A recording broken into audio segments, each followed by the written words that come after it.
Fala aí, gente! Bom dia, boa tarde, boa noite. Espero que todos estejam bem. Bom, gente, estou de volta aqui para mais uma videoaula e espero que todo você esteja bem, esteja preparado para aprender mais um pouquinho. Bom, gente, hoje nós vamos falar um pouquinho de física do setor B. Vou retomar e continuar o nosso tema de termometria. Por que continuar? Porque eu já comecei na aula de número 1, falei de escalas termométricas. Eu vou passar aqui bem rapidinho, mas não vou explicar tão bem assim quanto eu expliquei na aula de número 1, que eu só falei de escala termométrica e só dei ênfase nisso, tá bom? Hoje eu vou falar de processos de transferência de calor, lei de Fourier, e aí, enfim, dilatação, calor sensível, e a gente vai vendo aos poucos. Esse assunto está nas aulas 1 a 10 da apostila de número 5 do Sistema Ângulo de Ensino, tá bom? Então, todo mundo pronto aí? Então, ó, fique ligado aqui no nosso canal Estudo Fácil. Se você é novo, se você já estava me acompanhando desde o ano passado, que foi 2020, seja muito bem-vindo. Eu sou o Henrique, que está falando aqui do outro lado da telinha. Corre para seguir também o nosso Instagram, _estudo.fácil, e para acompanhar todos os posts que eu faço toda segunda e quinta. Então já deixa o seu like, já compartilhe com seus amigos, ative o sininho e também se inscreva no canal, tá bom? Então, gente, tudo prontinho aí? Bora, bora? Então, vem comigo. Ah, e outra coisa, essa aula vai ser somente de matéria, tá bom? Que eu postei uma enquete no meu Instagram, o que venceu foi de matéria, tá bom? Mas então, é isso, espero que ajude vocês. Então, ó, vem comigo que o nosso curso vai continuar. Então, vamos lá. Bom, esta telinha aqui já foi abordada antes. Ela foi abordada onde, Henrique? Tal, eu vou deixar aqui nos cards a aula de número 1. Eu só falei de escala termométrica. Que aqui eu comentei de alguns aspectos importantes que a gente estuda na termometria, na calorimetria também. Que é a diferença entre calor e temperatura, né? Que eu comentei que calor é uma energia térmica em movimento, ou seja, devido à diferença de temperatura, ou seja, de onde está mais quente até onde está mais frio. E a temperatura, e comentei também da lei zero da termodinâmica, que se um corpo A está em equilíbrio com o corpo C e um corpo B está em equilíbrio com o corpo C, portanto A é igual a está na mesma temperatura que B. Comentei também que a temperatura é a grandeza física, que vai medir o que? O estado de agitação das partículas, que está sendo bem comum agora, né, nessa época de pandemia, a questão do termômetro, né, de medir a temperatura. E aí você fala, eu lembrei e agora entendi. Então estou passando aqui bem rapidinho, tá bom? Aí depois que nós falamos desses conceitos, eu entrei nas escalas termométricas. Falei que são 3, Celsius, Fahrenheit e Kelvin. Aí fui comentando dos pontos de fusão e ebulição, em graus Celsius 0 e 100, em graus Fahrenheit 32 e 212, em Kelvin 273 e 373. E aí fui mostrando os pontos de ebulição e fusão, estabelecemos algumas relações entre as escalas que eu comentei de teco sobre tecão, teco sobre tecão, e assim vai até a gente estabelecer uma relação da escala e depois, se a gente quisesse estabelecer uma mesma temperatura nas 3 escalas, igualasse as 3, mas poderíamos simplificar e aí chega nessa famosa relação que a gente tem que saber para a nossa prova, para o nosso vestibular. Comparei também as escalas Celsius e Kelvin, falando que a temperatura em Celsius é igual à temperatura em Kelvin menos 273. O mesmo vale para a temperatura em Kelvin, que é a TC, né, temperatura em Celsius mais 273. Comentei desta telinha também da questão do zero absoluto, né, que a gente estabeleceu esses pontos aqui. Enfim, isso daqui eu estou tudo passando da aula passada, tá bom? Aí, aqui resumindo, então, e aí falei também das variações entre as escalas termométricas. Isso daqui é bem importante, porque se o exercício estiver falando para você da variação, tal temperatura, tal escala variou tanto, aí você tem que saber dessa variação aqui, ou seja, se variou 1 grau Celsius, é igual a variar 1 Kelvin, e é igual a variar 1,8 graus Fahrenheit, tá bom?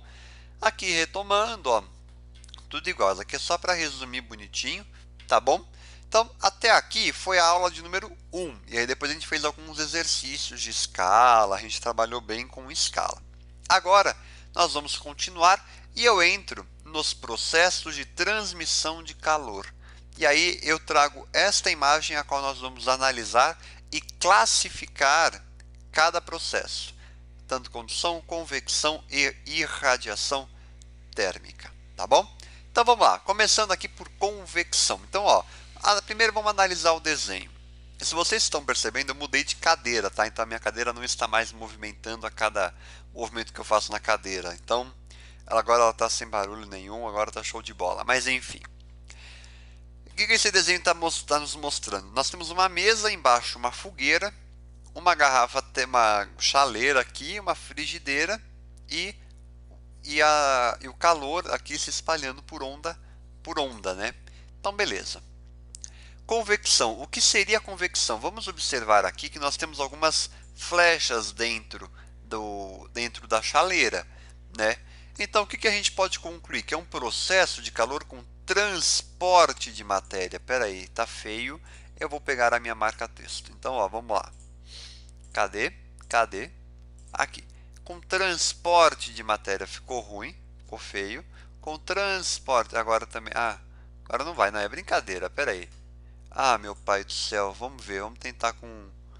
Oh, meu Deus do céu, com o que eu vou? Acho que eu vou com amarelo. Vai ter que ser com amarelo, com transporte de matéria. E aí vai ocorrer apenas nos líquidos e gases. E aí é que a gente traz aqui, ó, nessa imagem. Como assim, ó? Nós temos aqui uma água, um fogo, né? Então, está aquecendo um recipiente com água. E aí, conforme a água que está aqui embaixo, ou seja, em maior contato com o fogo, vai esquentando e vai subindo. E a água fria que está lá em cima vai descendo, ou seja, há correntes de convecção dentro da chaleira, fazendo que um transporte de matéria. Assim, com essas correntes, todo o líquido dentro do recipiente fica quente. Tá bom? Então, uma palavra para definir convecção: movimentação. Movimentação de matérias, tá bom? É bem importante saber isso, porque aí você já decorando tudo isso daqui, você já fica craque nessa matéria e consegue entender tudo, que é uma matéria bem tranquila. Então, próximo, condução. Ó, então vamos entender aqui, condução. Ó, nós temos uma mão aqui e uma frigideira. E aí, o que vai acontecer? Uma troca de calor por condução. O que seria isso, Henrique? Vamos lá. Vai ser uma propagação de calor onde a energia térmica ela vai passar de partícula para partícula. E aí, só que não vai ter transporte. Então, ó, vai passar de partícula para partícula sem transporte de matéria. E vai ocorrer nos metais. Que aí é o que está acontecendo aqui, por exemplo, né? Então, está esquentando e aí vai tendo a energia, né? O calor vai passando de partícula para partícula. E aí, isso aí por que vai ocorrer bem nos metais, né? Principalmente nos metais? Porque eles são bons condutores térmicos. Então, ó, por exemplo, uma palavra aqui, vibração, tá bom? E aí, nos sólidos, a transferência de calor, então, vai ser predominantemente por condução. Tudo bem por aí, meu povo? Tudo certo? Posso ir para o último aqui que nós vamos... Então, ali, só analisando o desenho, por exemplo, a frigideira que está ali em cima está sendo aquecida pelo calor que vem da fogueira aqui embaixo.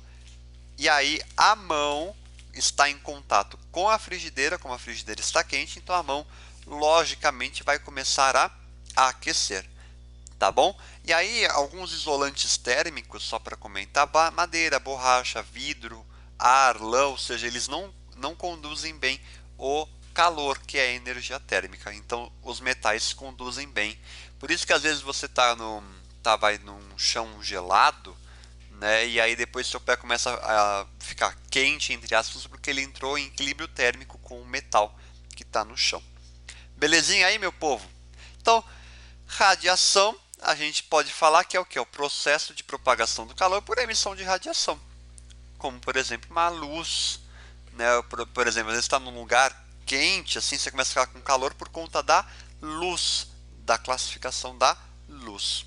E aí Uma palavra-chave, ondas eletromagnéticas. Então, ó, gente, resumindo aqui os 3 processos de transferência de calor muito importantes para o vestibular, para diferenciar cada um, para fazer simulado, enfim, é bem importante saber a diferença de cada um para acertar com categoria. Belezinha aí, meu povo? Sucesso!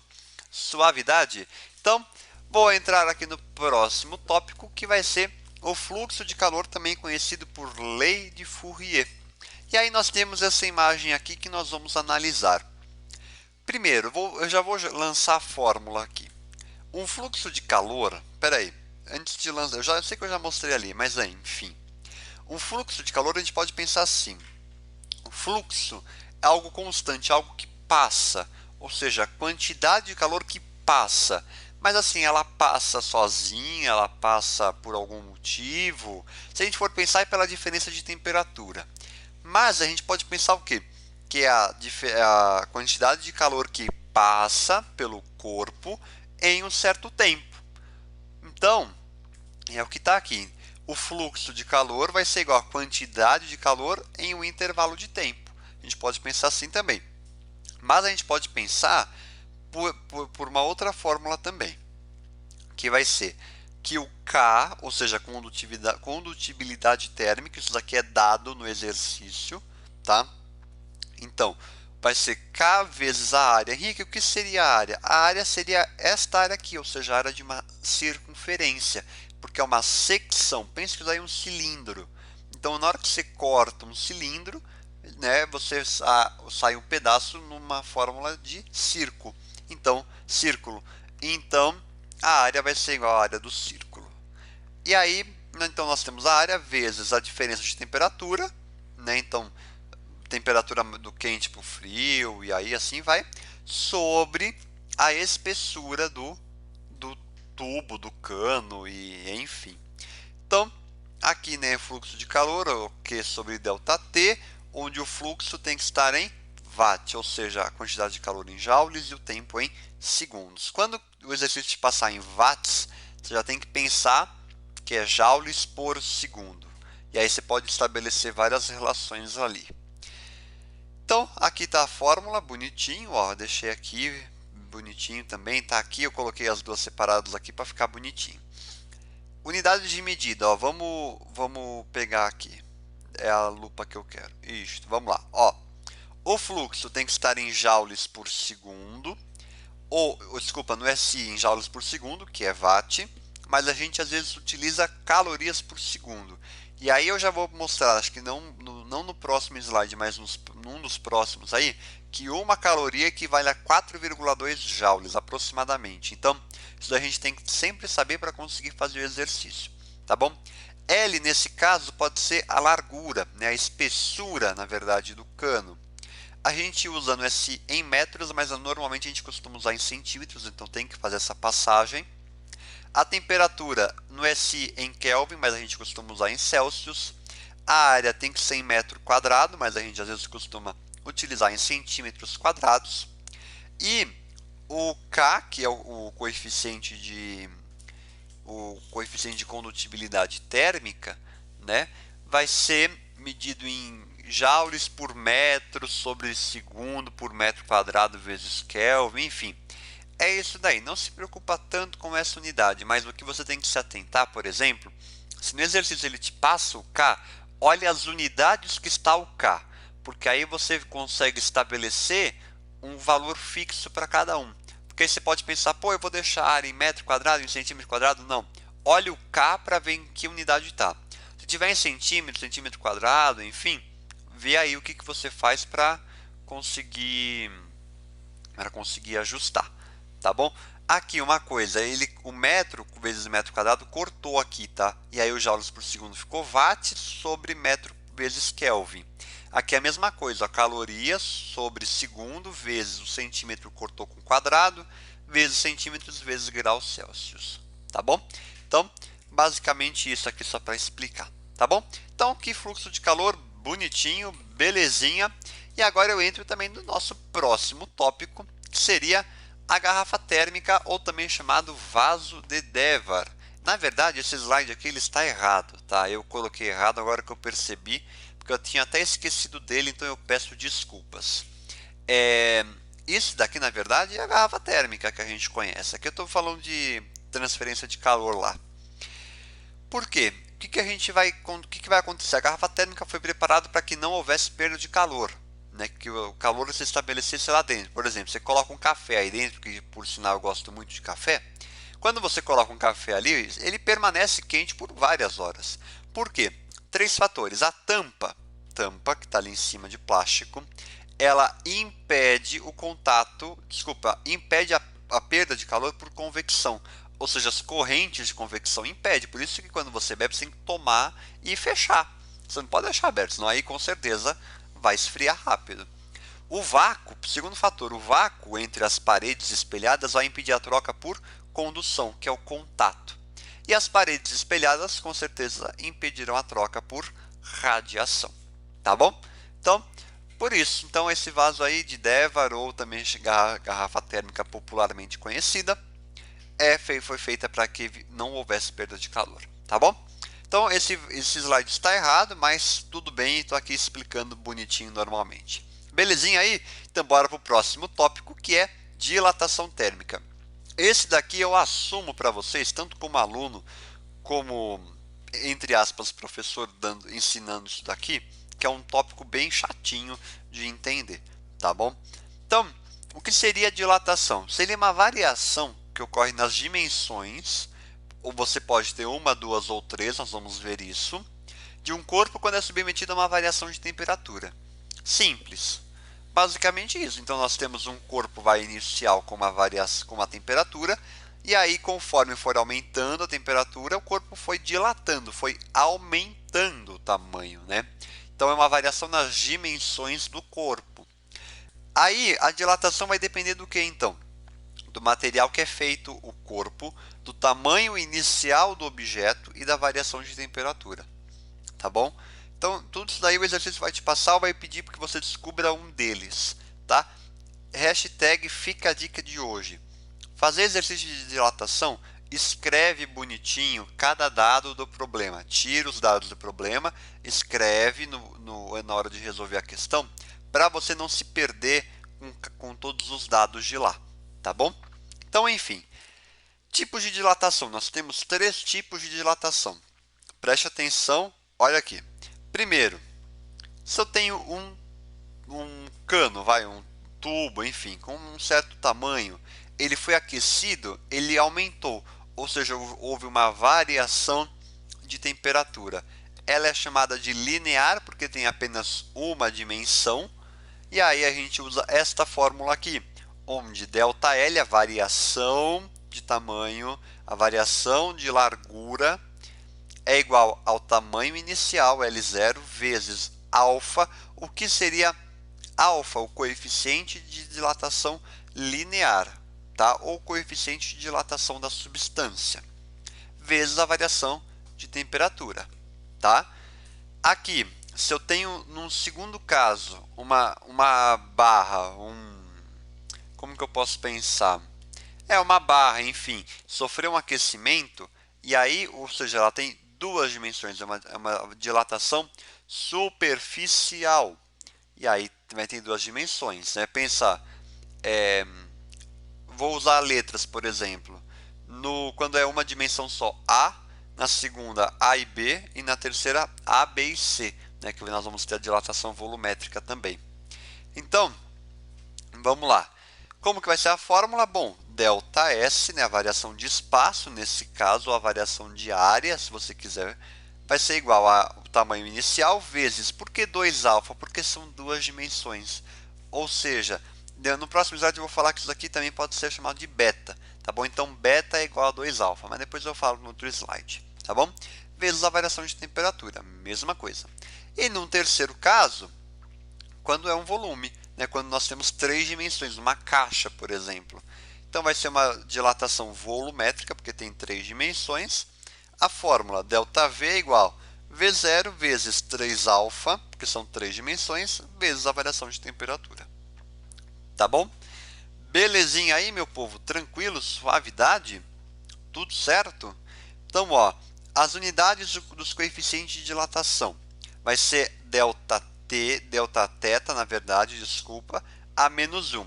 Ou seja, no SI a gente usa o coeficiente K, né, Kelvin a menos 1, mas a gente também pode usar em graus Celsius a menos 1. Então é só tomar cuidado com a unidade da temperatura, porque você tem que olhar o coeficiente de dilatação.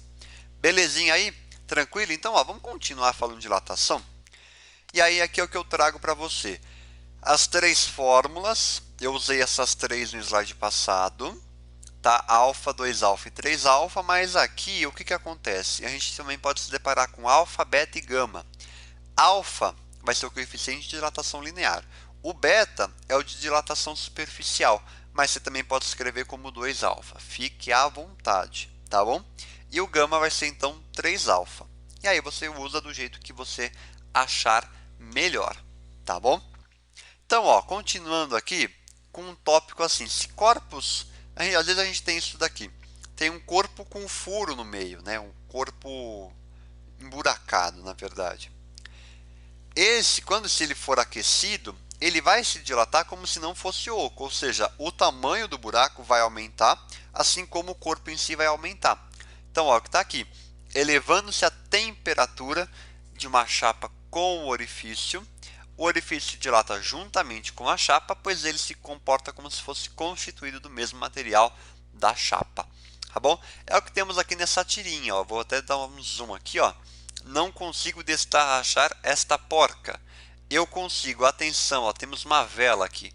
Porque na hora que você coloca a vela ali, ele vai dilatar, ele vai aumentar, portanto você vai conseguir desatarrachar a porca. Tá bom? É bem comum isso daí. Às vezes você não consegue encaixar uma porca num prego, desculpa, num parafuso, enfim.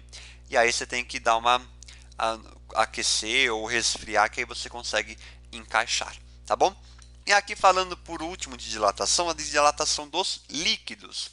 Ou seja, se eu tenho um volume inicial de um líquido com uma temperatura inicial e ele sofreu um aquecimento, claro que uma parte do líquido irá transbordar, ele irá sair, digamos assim, né, com uma temperatura final. E aí o que eu vou pensar então? Que ao aquecer um líquido, o recipiente também vai dilatar. E aí o volume do líquido extravasado, o líquido que foi derramado, digamos assim, né, vai corresponder ao quê? À medida da dilatação aparente e não à dilatação real. Portanto, o volume do líquido derramado vai ser igual à variação do volume do recipiente mais a variação do volume aparente. E aí a gente vai ter então que o gama do líquido vai ser igual ao gama do líquido aparente mais o gama do líquido do frasco, tá bom? São poucos exercícios de dilatação de líquidos, mas é bem importante saber isso daí para a hora do seu vestibular você conseguir acertar bonitinho, tá bom? Belezinha aí, meu povo? Então agora eu vou entrar no nosso último tópico da aula de hoje, que é calor sensível, tá bom? E aí a gente já encerra essa aulinha por aqui. Tem esse mais um slide e depois slide de fechamento, tá bom aí? Então, vamos lá, o que seria... o que está escrito ali, ó. Então, uma caloria equivale a aproximadamente 4,2 joules, que foi o que eu comentei com vocês em uns slides passados, tá bom? E aí eu tenho aqui, então, uma barra sendo aquecida, o calor indo onde está mais quente a onde está mais frio, e aqui havendo uma troca de calor vai por condução, digamos assim. O que seria o calor sensível? A quantidade de energia térmica que é recebida ou cedida por um corpo para exclusivamente variar a sua temperatura, sem alterar o que é a forma e o estado físico. Ou seja, decore, calor sensível tem que ter troca de temperatura, variação de temperatura, tá bom? Porque o calor latente que a gente vai ver mais para frente, ele não vai ter troca de temperatura, variação. Como que é a fórmula? Que macete. Olha que beleza. Belezinha, ó, quantidade de calor sensível é igual a massa do corpo vezes o calor específico da substância vezes a variação de temperatura. Por que ΔT? Posso chamar de ΔT? Pode, só que é ΔT maiúsculo, porque ΔT minúsculo é variação de tempo. Então, ó, é o que está ali, o que eu acabei de comentar. E aí eu tenho, se a quantidade de calor é maior que zero, quantidade de calor sensível, na verdade, o corpo vai receber energia, se for menor que zero, ele vai perder energia. E aí, lembrando que o calor sensível, o calor específico, na verdade, é da substância. Nós vamos entender melhor isso daí no próximo slide. Então, ó, tabelinha para a gente ver a questão das unidades de medida. Quantidade de calor tem que estar em joule, mas a gente às vezes costuma usar em caloria. Use a relação que eu coloquei para vocês. Massa no SI em quilogramas, nós normalmente os utilizamos em gramas, na verdade. Variação de temperatura SI em Kelvin, usual graus Celsius. Capacidade térmica, nós vamos entender melhor depois no próximo slide, vai ser joules por Kelvin, tá? Calor específico, né, o C nós vamos ver melhor no próximo slide, e o calor específico molar eu não vou dar ênfase agora. Trouxe aqui uma tabelinha, ó, preste atenção, ó, com alguns calores específicos de algumas substâncias. O que a gente pode concluir? Ó, água é o que tem maior calor específico, e eu vou pegar aqui o chumbo com o menor calor específico, mas também eu vou usar o mercúrio. Algumas observações. Quanto maior for o C, maior vai ser a demora para ele roubar o calor. E quanto menor for o C, ele rouba calor mais rápido. Eu vou pegar o caso do mercúrio. Quando a gente tem o termômetro de mercúrio, ele vai o quê? Você coloca ele embaixo do braço para ver se você está com febre. Se você tiver com febre, a temperatura vai aumentar. E como o mercúrio tem um calor específico muito baixo, ele vai dilatar facilmente, ou seja, vai conseguir dilatar para estabilizar, fazendo um equilíbrio térmico entre o seu corpo e o termômetro. Bem louco isso daí, né? E aí, quanto maior for, então, mais vai demorar para roubar o calor, tá bom? Aqui, ó, coloquei um exemplo do calor específico da água. Então, é 1 caloria por grama vezes graus Celsius. Tá? Ou também em joules, 4,2 vezes 10 ao cubo, joules por quilograma vezes Kelvin. Tá bom? Mas isso daqui o exercício com certeza te passa. Tá bom? Bora para a última telinha? Então vamos, meu povo. Falando agora de algumas equações fundamentais da calorimetria. Então nós temos essa equação que a gente acabou de ver no slide anterior. Ela é utilizada quando há uma variação de temperatura. Mas se eu pegar essa massa vezes o calor específico, eu posso substituir pelo Czão, que é igual a massa vezes o calor específico. O Czão é chamado de capacidade térmica. Que aí, se você colocar um Czão aqui e passar o ΔT, Δθ dividindo, vai fazer o quê? Vai ficar o quê? Que Czão, capacidade térmica, é igual a quantidade de calor sensível sobre uma variação de temperatura. Por isso, joules por Kelvin, ou calorias por graus Celsius, tá bom? Basicamente isso. E aí nós temos também, ó, essa daqui é a capacidade térmica do objeto, tá bom? E aí então vai ser a quantidade de calor necessária por unidade de variação da temperatura do corpo, tá bom? E aí o Czinho, né, o C minúsculo, se isolar ele vai ficar então quantidade de calor sensível sobre massa vezes Δθ. E aí então vai ficar joules por quilograma vezes Kelvin, ou caloria por grama vezes graus Celsius. Tá bom? E aí aqui então vai ser o calor específico da substância. Belezinha? E para finalizar, a fórmula de potência, que é bem importante, que vai ser a quantidade de calor em um certo tempo. Tá bom? Então, olha, aqui algumas fórmulas bem importantes para a gente. E chegamos ao final de mais uma aula, meu povo. Espero que vocês tenham entendido, espero que vocês tenham gostado dessa aula. Se ficou alguma dúvida, pode me mandar no via direct lá no meu Instagram, que eu espero você para tirar a sua dúvida, se houver. E espero você também na próxima videoaula. E não se esqueça de revisar o que a gente aprendeu aqui. Mais uma videoaula gravada e aprendida com sucesso. Não é verdade, meu povo? Então, muito obrigado, um grande abraço para você, fiquem bem e vejo vocês nos próximos vídeos. Uma ótima semana para todo mundo e até a próxima aula.